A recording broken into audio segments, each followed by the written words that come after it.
जहाँ तक मुझे याद है वो उस दिन देर से आया था। जहाँ तक मुझे याद है वो मेरी शादी में नहीं आया था। फ्रेंड्स, ये कुछ ऐसे सेंटेंसेस हैं जो हमारी डे टू डे लाइफ में हमें बोलने पड़ते हैं।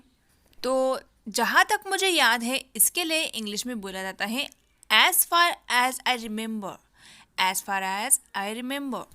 तो चलिए इस फ्रेज का यूज़ करके कुछ सेंटेंसेस को ट्रांसलेट करके देखते हैं।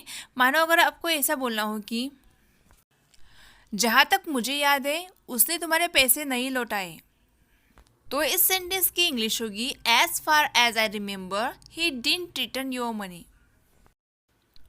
जहाँ तक मुझे याद है वो मेरी शादी में नहीं आया था।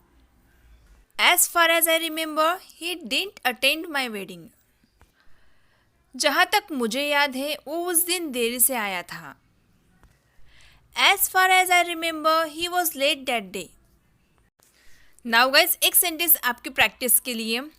जहाँ तक मुझे याद है उसने मुझसे 2,000 रुपये उधार लिए थे।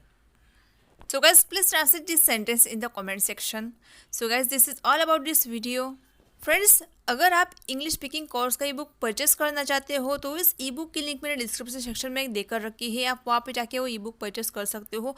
उस ई बुक में आपको 2000 plus daily English sentences, 300 plus advance English structures और फ्रेजेस, और इतना ही नहीं 300 प्लस प्रोवर्ब्स मतलब कहावतें भी सीखने को मिल जाएंगी। So guys, go through this thing and brush up your English.